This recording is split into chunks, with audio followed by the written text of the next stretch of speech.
Do you need to perform a full digital forensics or memory forensics to respond to attack in your company? So here's the thing. In the past, digital forensics was widely used, but people saw that digital forensics is a very expensive process, from acquiring the image to how many hours would be spent to work on the image, the type of resources you have to be able to analyze this image in a reasonable time, and multiply that by the amount of infected machines in every single attack. That just makes it sometimes unfeasible to perform a full digital forensics and full memory forensics with it. What's mostly happening in most of the attacks what we see, we start from the alerts. We start to see the attack and the suspicious activities from the logs. We go through, we see suspicious machines or machines behaving suspiciously, and we start aggregating data from different types of logs. We have the endpoint type of logs, which is from the EDR or Sysmon or from the Windows event logs, and they have been improving a lot recently. And then we have from the network, from the HTTP logs or DNS logs, firewall logs, NDR now with even a full PCAP. And we have all of this data. We start to understand what possibly is happening on this system. With this information and with the questions that we still have, we go into performing an in-depth investigation. And the in-depth investigation, we don't need to take a full image. We can use PowerShell or OS query to get some specific information or specific artifacts we need to collect from this machine.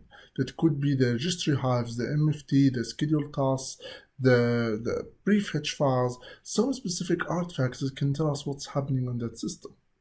There are some frameworks that actually do that for us. There is Escape framework, there is also Kanza framework, which is based on PowerShell and it's open source, and they do collect all of these different artifacts. It's actually a forensics artifacts that they collect from the desk. These artifacts are mostly non-volatile. Kanza also collects some volatile information. You can use PowerShell or even use a full memory DOM to collect the volatile information like the running process, the injected threads, the injected memory, different strings that are there, and everything around what's happening, what you can find in the memory, especially the process and running surfaces. And with that, combined with the artifacts you have from desk, like the MFT, like the prefetch, like the scheduled tasks, and all of this together, you can perform a complete analysis just with this data. The size of this data and the amount of hours spent with the automation you might have could be way, way less than performing a full digital forensics.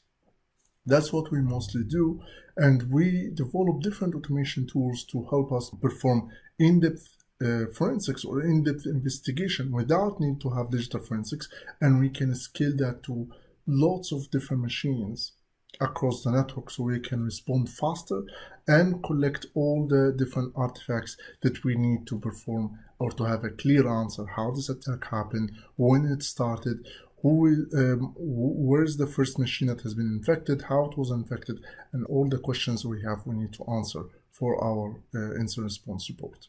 Hope that video helps, and see you in the next video. Bye bye.